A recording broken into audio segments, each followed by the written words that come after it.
Liver is a very important organ in our body, and it has multi like directional activity of its own. So this liver, it has like the property to detoxify our body. It has a property to create hunger or the feel the condition of us feeling like we are full. So liver is also responsible for conversion of glucose or any stored food, like stored food, whatever sugar, whatever we consume, into fat. Or liver can also have the capacity to form the reserve foods in our body, isn't it? And this liver is actually also responsible for the metabolism of amino acids. Now, amino acids are very important to our body, as far as we know, that every single living organism, that the protein part of the living organism is comprised of nothing but the amino acid. It is this that makes up the protein, isn't it? Its basic structure, as we have discussed previously, is something like this. This is the general structure. If we draw the general structure of a amino acid, isn't it? So it has this amine group in one corner, hydrogen in one side, this carboxylic group in one side, and the R is a variable group which is present on another side of the four valence arms of the central carbon atom. And this is the generalized structure of the molecule. So this molecule is it has the tendency to get converted into several other components when we say its metabolism is taking place in the liver.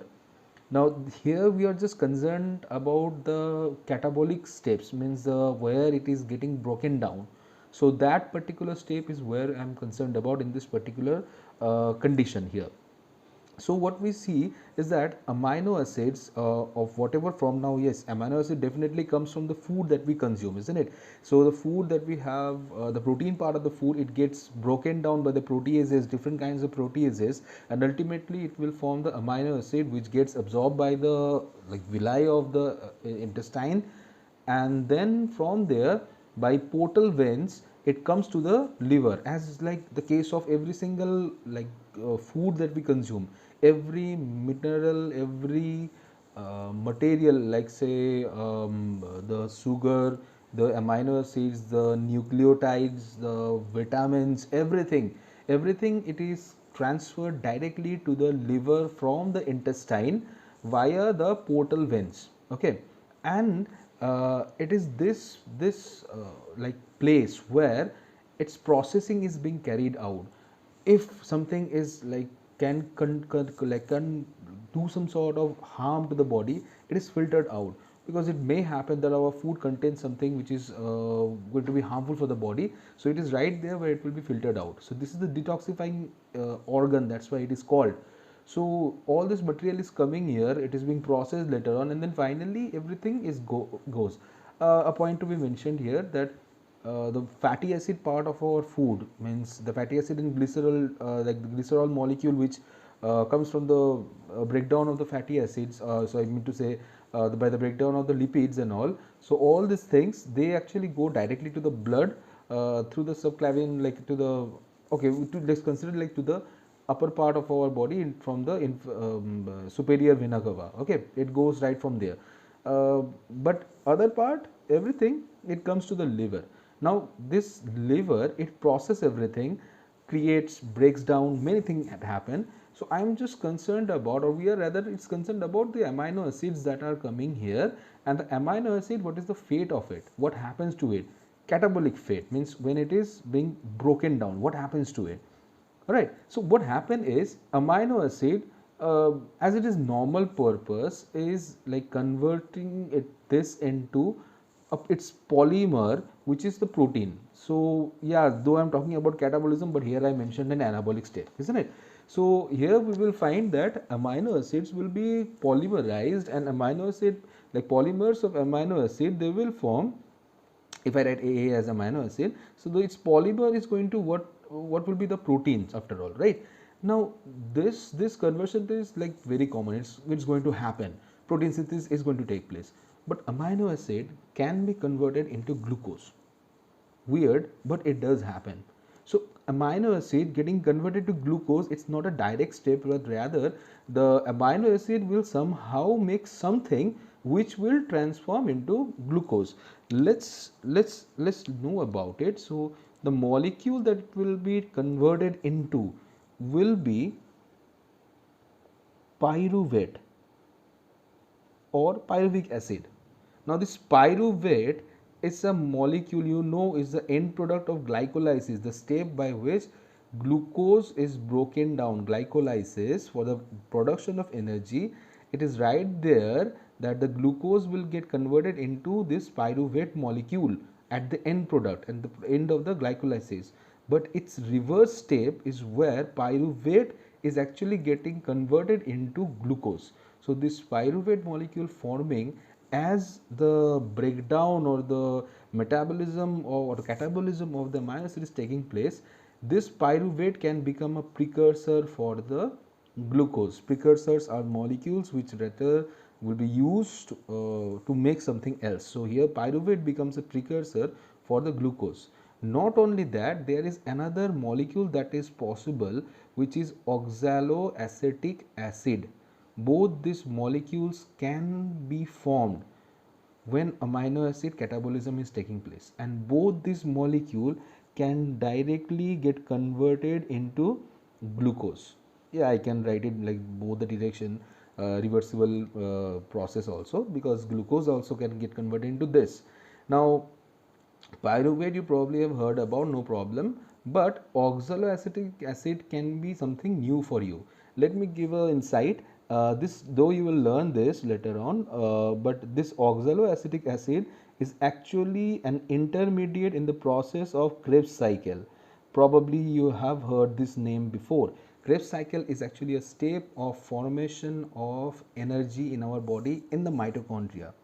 Like pyruvate, it is formed by glycolysis, then after glycolysis it will be entering into the mitochondria in the form of acetyl CoA, and this acetyl CoA will be later on like entering this Krebs cycle process, where like several intermediate acids will be formed and eventually like components will be formed, which will later in the help in the production of energy.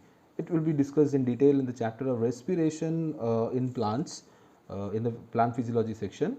But this particular step, this in Krebs cycle, this oxaloacetic acid is one of the intermediate, and this oxaloacetic acid is something that will be generated by the catabolism process. Let me take you somewhere else. Amino acid can also be converted into fatty acid. Weird thing, but it does happen. Amino acid can get converted into fatty acid, and again it is not fatty acid directly, but it is actually going to get converted into acetyl CoA. Acetyl CoA. So this acetyl CoA molecule is going to be a precursor for fatty acid, and it does happen here. It does happen here. This this acetyl CoA molecule will be formed, and this acetyl CoA molecule will actually later be converted into fatty acid when they undergo the process of lipid synthesis, lipid biogenesis. Then actually it get converts into fatty acid. Now this molecule can be made, and by that process you can actually know, like, or learn that whatever food we are consuming, it can actually get converted into reserve food. How? Let me tell you. This glucose, fatty acid, whatever are there, they can be processed into glycogen. Glycogen is our reserve food. So both this molecule can be converted into glycogen by a process called gluconeogenesis, and in that process glycogen is made, and that is made in our liver. Our liver is responsible for that particular process, and by making that molecule, it can actually store all this in as a reserve food in different parts of our body. Not only that, it also can form some varieties of triglycerides and all, which are actually something that will be stored inside our fatty, like fat tissues, the adipose cells, and there it can remain as again a secondary reserve food. So all of those things can be done in the liver. I'm saying that liver is not the only place where it can happen. It can happen any like other organ only, but it's liver which is actually majorly responsible for that step. because every single nutrient that we get or we absorb, it actually gets right there into the liver. It first gets transferred into the liver, and then from the liver it is being processed further. Now when I'm talking about all those steps, actually there you can see that it's responsible for production of glucose, you can see it is responsible for production of the fatty acid, but in reality its use will be generation of ATP. Okay, generation of ATP. How generation of ATP? Actually, let me bring your focus right here, both these places. You can see this pyruvate molecule, which is the end product of the glycogen, like glycolysis step. It then gets converted into acetyl CoA, isn't it? If you remember from your previous class, then previous class, I mean class 10, you studied that pyruvate actually gets converted into acetyl CoA. Then this acetyl CoA will enter the Krebs cycle, ultimately will lead to formation of ATP. So you are getting all the intermediates, whatever is responsible for the production of ATP, the aerobic pathway. So if those things are you're getting here, then ultimately you can carry on with that same pathway and you can actually get the ATP molecule in the mitochondria. So right there you can see that each and every one of those molecule can lead to formation of ATP, means amino acid breaking down amino acid can lead to generation or formation of ATP. It's not like something that doesn't happen, but rather 10 to 15% of our requirement of ATP is actually coming from amino acids only. You know, glucose or any carbohydrate is actually a major major molecule responsible for production of energy, but our daily requirement of energy is also coming from amino acid amino acid metabolism. So this amino acid metabolism is actually producing 10 to 15% of our ATP requirement, whatever is required, and this is achieved by a process like which is like further carrying out whatever happens here, then it is further like processed further into this production of ATP in the mitochondria, definitely. So how it happens, if you want to learn about it, then we can say there are actually one particular name we should use here, and that name is transamination. This is actually a step or a process that happens in our liver, and this transamination step is where the carbon part the carbon part of the amino acid, if I write the amino acid structure again, give me some time. So it's carbon, then carbon, we don't know why I made a structure like that. Okay, so you have wet, R is a variable, this carbon is going to have OH double bond O, like that. Okay, and let me write the NH3 or NH2 here in the form of in the red color. Okay, it's required, I'm telling you later on. So this is like a generalized structure of any amino acid. Every amino acid, like we can say, give the general structure like that. R is a variable. So in this molecule, what actually happen is, in by this process, the entire this carbon component, this part, it actually get converted into something known as an alpha keto acid. What is an alpha keto acid? Is actually this structure, say C double bond O OH, which is the C double bond OOH. This is the carboxylic acid group. Okay, so this is the alpha carbon. This alpha carbon. So this alpha carbon, the R group is going to be intact, but here the bond will actually be transferred. Means I mean to say that the ammonia group is actually going to, or the amine group is going to get transferred to another molecule. Okay, and the molecule is actually we can say, let me write it in a like stepwise manner. So this is actually going to get broken down into ammonium. ammonium, it doesn't matter if you write ammonium, because here it can actually remain in a, like in the normal body physiology, it actually remains in the ionized form, is like NH3 positive, this is COO negative actually, both remain dissociated in the ionic state. Okay, so here it actually can be written that in the form of ammonium, it doesn't matter. So this ammonium or the ammonia, whatever you get, that particular molecule you are going to get here. And this structure that you're seeing here, this structure is what is known as an alpha keto acid, organic acid definitely, and the like carbon which actually hold the functional group, the main functional group, which is this one. So the carbon which carries the functional group is known as the alpha carbon. In the alpha carbon position, we find that it's a keto, it has transformed into a ketone, it is carrying the ketonyl group right there, isn't it? So this becomes an alpha keto acid, that's why the name is alpha keto acid. Okay, and this amino group is coming here. This amino group is actually not going to be in the form of amino group, but rather there will be a molecule which will come and why is not working, there will be another molecule which will come and take this amino group with it. Okay, this molecule is known as alpha keto glutaric acid. Okay, alpha keto glutaric acid, another molecule, it is actually going to come here and carry this amine group, okay, or ammonia group, whatever, and it is going to transform into glutamine. Now alpha ketogluteric acid is another intermediate of the Krebs cycle, and it is now getting converted into glutamine, which is an amino acid. So it is going to get converted into glutamine, which is an amino acid. Okay, and then we see that we are left with this alpha ketogluteric acid.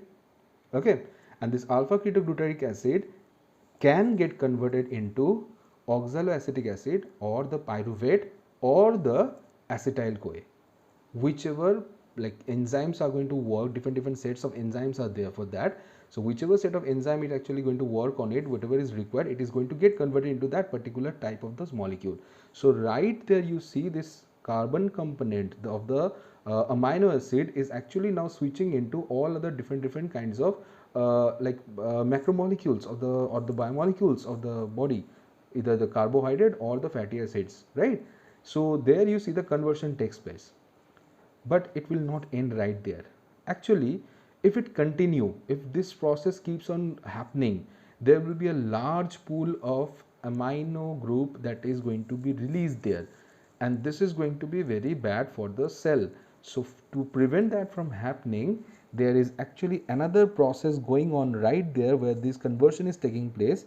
Another process is actually going on right there, and this process goes by the name, I'll better write with the red pen, this process goes by the name ornithine cycle. Okay, and it produces a component known as urea,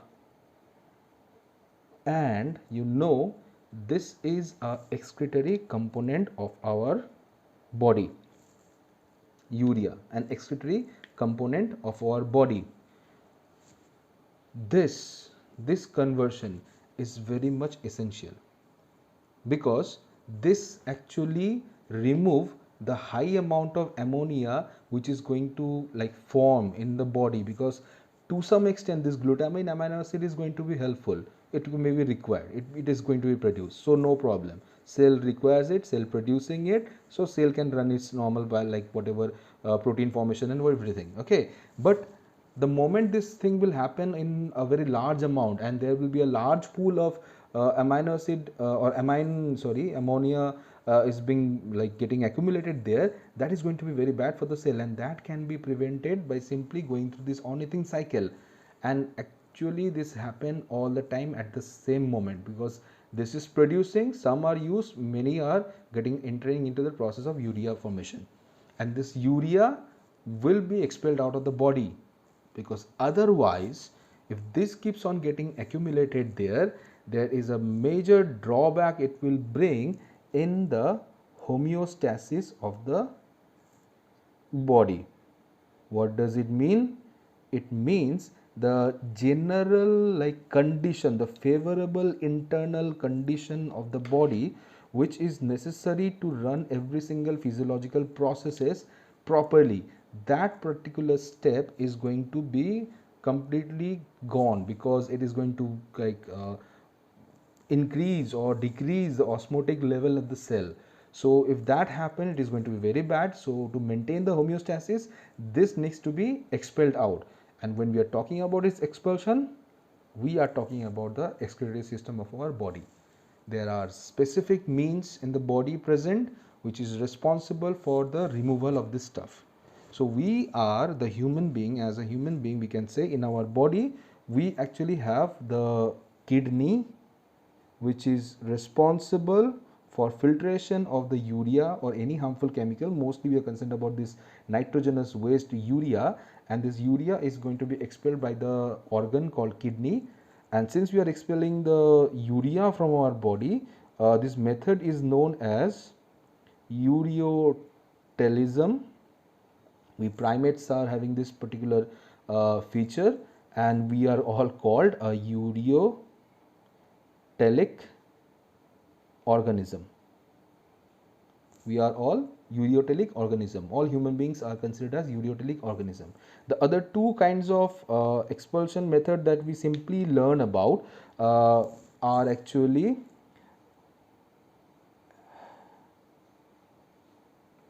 ammonotelic organism, which are actually the organism which expel ammonia directly from their body. Ammonia which has a property to get dissolved with water very easily. So it's like those organisms are usually like making ammonia, and this ammonia gets dissolved in water and it just simply flushes away. So this is the example for the fish. The fish are actually ammonotelic organism, and there is another one which is called the uricotelic organism. So they are mostly the reptiles and the birds. So yeah, the birds. So reptiles and birds, they are responsible, like they have the property to remove uric acid from their body. Uric acid is majorly like produced in our body also. It's produced by the process like when we have the nitrogenous bases of our the DNA and the RNA or whatever. The excess nitrogenous bases that are there, they are getting broken down into uric acid, and this uric acid is then like getting converted slowly in different processes into urea, and then the urea is like expelled normally in our body. But there are conditions in which it doesn't happen, and when it doesn't happen, we see the accumulation of uric acid taking place in the body, in the joints and different other part of the body, a condition commonly known as gout. Okay, but this uric acid expulsion is normally we see in the case of the reptiles and the birds. If you have seen, they are organism who doesn't have a separate excretory organ on their body, like excretory like fluid or something expulsion. They do all simply with the help of their feces, isn't it? And we see that there is this like patches of white color, streaks of white color, or some like crystals of white color substance that is present in the feces, which comes out from their cloaca, and that white substance is nothing but crystals of uric acid, because uric acid is not soluble in water. That's why this uric acid, whenever it accumulates in our body, it gets stuck into different part. The major reason is actually this process, this production of urea and all these things. It can happen in the muscles and all this part of the body also. And right there, if the muscle and all these places, they are unable to send it to the liver, then they keep on like accumulating there, and ultimately they cause accumulation of uric acid into our body.